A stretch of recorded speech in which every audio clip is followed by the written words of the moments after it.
سلام علیکم. مغزه کتنجه مرمد گوشت اینا پوچه جگر دل اینا اکه گوشت لحم گشت نه همین حوض کشتگی اکه حوض و علیکم السلام. گوشت چه؟ گوشت گو گوساله هم گوساله بود گوش نکمش داد گوساله گو هست گوساله مثلا گو هم هست کی کشتگی شو یه همین حوض کشتگی قاشق زنگی کو قاشق هم جمعی گرانه که اینا گوساله اینا دیده 2 کیلو گوشت گرفت 2 کیلو گوشت گوشت لحم 2 کیلو گوشت لحم فهمیده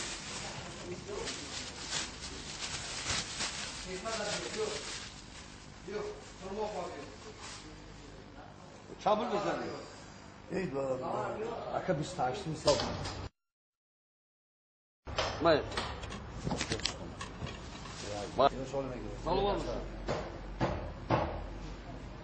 اینا گوشت لحم بیو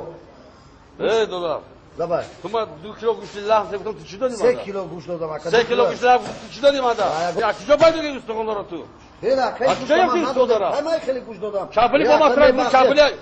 ای زو این چه خدمی چیه اوله چه بود در کجا بودی کی تو همه رو موندی در اومدی شما ایجا نگیرید اگه چی باید تو چی خلاص اینا چی من اینا چی ایجا نگیرید اگه این چی من همه چیکار تو موندی همینا من نگیر ما 28 من خیلی گوش بگیرم ما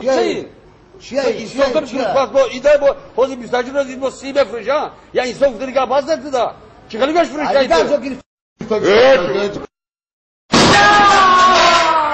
من هیچ کی نپرسی چه اوت اومده ای او این نو خونه رفتو ای مرده ای خوبه ای مرده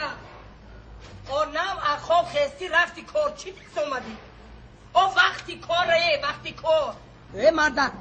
خیز سهر 2 تا گو شوخی نیسته گوشتا بو میگیرم بعدی و در کار نمیشه یکان کاستا خیزه در میه با پگا سودو میکنیم چه سودو میکنی پگو از خودم گری شوی وای بازار پتاس که بردم اون دکتر همو بازارم خسته اومده از دستم بالا اومد انا همه خیلی کردی چی کردی او گازن یک اومده خیزه این توبه کتاگی نگاه کن این کتاگی شما پشتی من پشتی آتی من فهمیده این کتاگی شما پشتی آتی من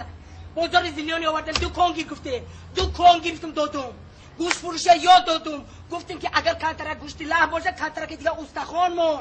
همش کیو داد 1 هفته 2 هفته من خودم یاد دادم دستی تو بالا نمیدیو چی خب کردی فیا مردک هم نه فیا لطه فهمیدی هم مردک سوست فلوس لطی پالشن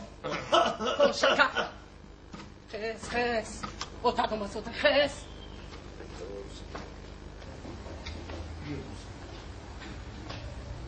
تو چی خیل بچه ای چی گفت همش با چشم خودم دیدم چیه میگی از زمینه ترا چی کپای نگو ما همه خودم دیدم شنیده خاک زمین کردی ما را تو مردکی تو باید مردکی تو نگناموز داری یا نداری پدر جان عصبه خراب نکنید شما این سخنه زنی من برای من یک ملهم چی؟ ملهم؟ خیرت کلینتون فقط جنگ میکرد در جای کار باشد هم جنگ میکنند و هم میزنند